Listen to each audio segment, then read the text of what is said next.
वृंदावन बिहारी लाल की जय।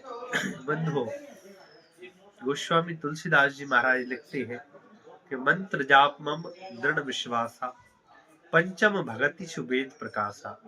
आज हम भगवान से क्यों दूर हैं और भगवान का आवास हमें क्यों नहीं हो पाता, इसका एक कारण है।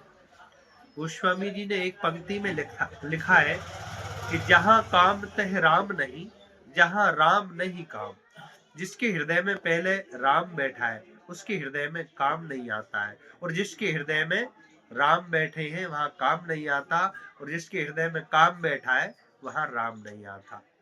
हम सब एक आकलन करते हैं कि हम रात्रि में कहीं जाते हैं और हमें कोई आवाज सुनाई देती है, तो आप सभी से पूछ रहा हूं मैं कि आप क्या समझते हैं? यही तो समझते होंगे कि कहीं यहाँ पर चोर तो नहीं है, कहीं यहाँ पर कोई जानवर तो नहीं है, कहीं यहाँ पर कोई भूत पलित तो नहीं है। लेकिन कभी आपने सोचा कि यहाँ पर मेरा ठाकुर तो मेरे से नहीं छुप रहा है, कहीं यहाँ वृंदावन बिहारी जी तो नहीं है? जिस दिन यह भाव आ जाएगा बंधु, उस दिन तुम्हें ठाकुर जी की प्राप्ति हो जाएगी। तो बता रहा था, मंत्र जाप मम दृढ़ विश्वासा। एक वृंदावन की ग्वालनी दही बेचने वृंदावन आती थी, और जो है वृंदावन में एक दिन जल्दी दही बिक गया उसका।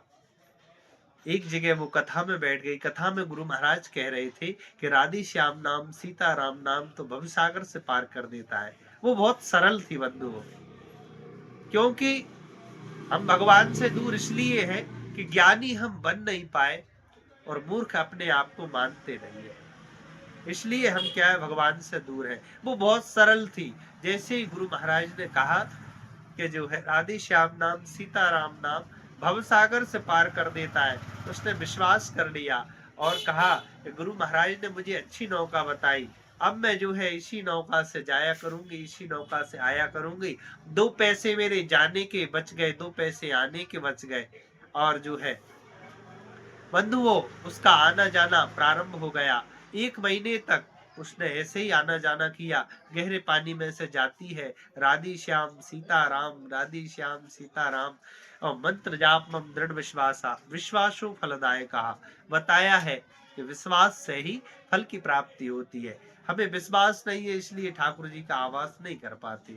आज 1 महीने हो गया, उसने सोचा कि गुरु जी का निमंत्रण करती हो, और उसने गुरु जी को निमंत्रण दिया, बढ़िया सामान बनाया और यमुना जी के पास लेकर आए। गुरु जी बढ़िया कपड़ा नए पहन के आए तो बढ़िया दक्षिणा मिलेगी। और जैसे ही उसने यमुना जी पर खड़ी हो गई तो गुरुजी का हाथ पकड़ लिया, और गुरुजी का हाथ पकड़ के बोली कि गुरुजी बोलो राधे श्याम। गुरुजी उतर तो गए लेकिन गले गले पानी में हो गए। गुरुजी कह रहे कि तुम मुझे क्यों मारना चाहती है, लेकिन वो कह रही है कि गुरुजी बोलो राधे श्याम। यमुना क्या भव सागर में भी चलता इसी से काम, गुरुजी बोलो राधे श्याम। गुरुजी अनेक प्रणाम कर रहे हैं लेकिन गुरुजी को यह ध्यान नहीं आ रहा है।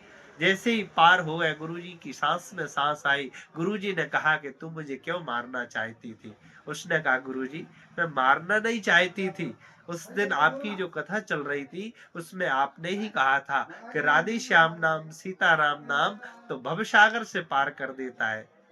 गुरुजी रोने लगे कि हमारी जिंदगी कथा कहते कहते हो गई, लेकिन कभी हमने भगवान का आभास, भगवान का साक्षात्कार नहीं कर पाया। और ये देखो ग्वालनी सरल थी, इसने जो है 2 घड़ी के सत्संग में एक बात पर विश्वास किया, और आज ठाकुर जी के मंत्र का प्रभाव देख ही रहे हैं। गुरु जी रोने लगे। तो बंधुओं इसका तात्पर्य है कि भगवान पे जो है विश्वास करना चाहिए। जितना विश्वास जमाओगे भगवान पे, जल्दी आपको जो है भगवान आभास कराएंगे। राधे श्याम।